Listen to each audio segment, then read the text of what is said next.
Hello and welcome. Thank you so much for joining me today. I had a very unusual comment in one of my vlogs, and I want to share the comment with you. It comes from Luke Quadackers. Did I say that right, Luke? Luke Quadackers. Quadackers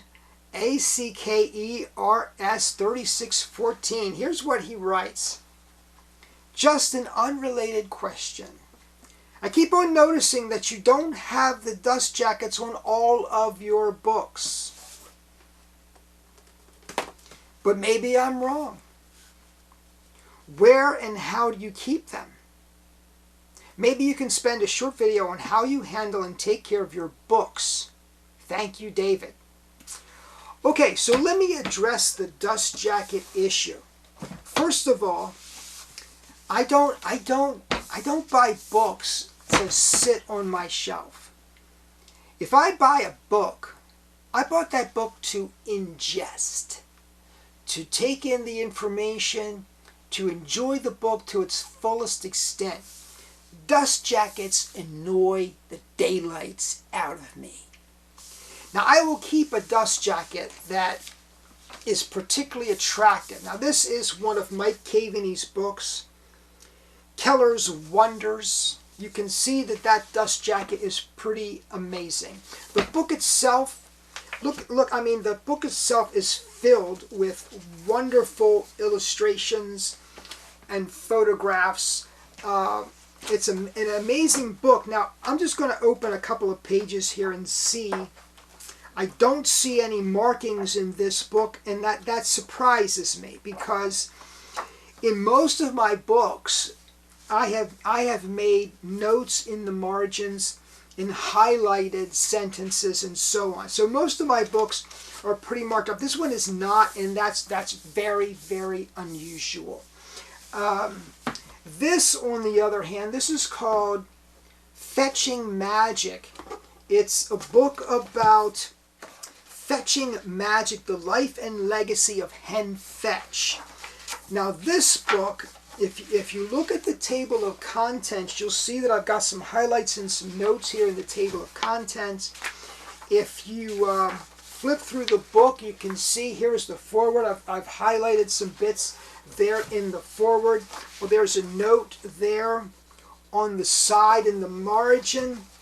I'll give you another really good example of this. Hold on just a moment. I got a book up here. You guys will just flip when you see this. This is Jim Steinmeyer's Device and Illusion. Notice that it has no dust jacket. Now I'm going to show you something else in here that's going to make you flip. Here, this is the, see what illusion this is. This is the Artist's Daydream. The Artist's Dream has been a fascination of mine for some time. You can take a look at that diagram. You see the notes in the margin? That's typical for me. You know, I'm reading a book and I'm thinking of things and ideas are coming to me, and I'm jotting those notes down in the margins and so on. And so, that's kind of the way I treat most of my books. The Mike Caveney biographies don't necessarily lend themselves to that kind of treatment. You know, usually I read a biography one time and then I put it on the shelf. I generally don't go back to the biography, although I sometimes will. The books, though, that have magic in them, that are teaching magic, those are working books. I'll go back to those books 100 times, 200 times, referencing, honing, looking for another idea or another nuance. What I'm saying to you is that my library is a working library. It was never intended to sit and collect dust, ever. So when you see a dust jacket on one of my books, it usually means that the book isn't that well read. I read it once and that's it. And I'll save the really, really nice dust jackets, but honestly, the Device and Illusion dust jacket, I have no idea. I threw it away. The Fetching Magic dust jacket, I tossed it away. I don't care. I'm not selling the books. I didn't buy these books to resell. If I bought the books to resell, I would save the dust jacket. I would not mark the book up. I would leave it in a box someplace and sell it. That's not what I get books for. I get books to use. So I could care less what happens to the dust jacket on most of my books. And that's why you look back here and you see books. Now you got Carter the Great, I have a dust jacket. Survey Leroy, I have a dust jacket. Arcade Dreams, no dust jacket. The Mind and Magic of David Berglas, no dust jacket. Here's The Silence of Ching-Ling Su, there's a dust jacket. The Genius of Robert Harbin, there's a dust jacket.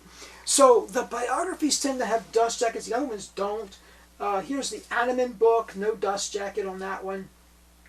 So what I really like though, if I were a book producer, I kind of prefer to get books. And let me show you one down here. Here's a book called The Magic Brothers by I.G. Edmonds. I'm referencing this in another blog. You can see there's no dust jacket, but the art is on the hardcover.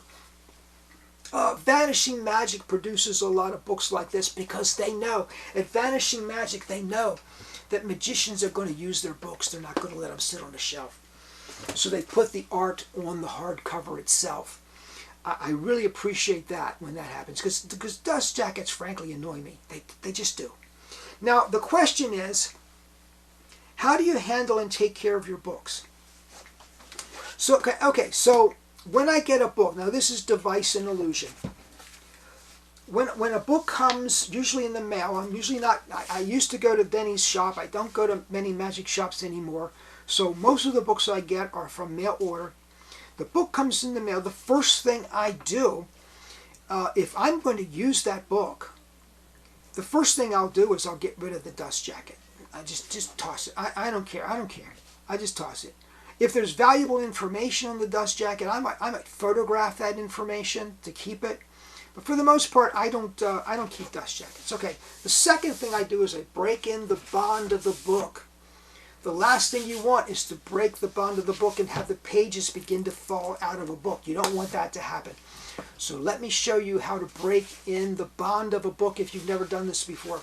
Put the book with the spine side down on the table just like this. Open up the first part of the book, the first cover. Open up the second like this, like that, and just give it a slight rub this way, okay? Then you open a few pages, just a few, doesn't matter how many, just a few. Let that drop, then you do this again. Do this again. Then you open up a few more, and you do this, and you do this, okay? Then you open up a few more, and you work that way in toward the center. Work in toward the center, just smoothing it out this way.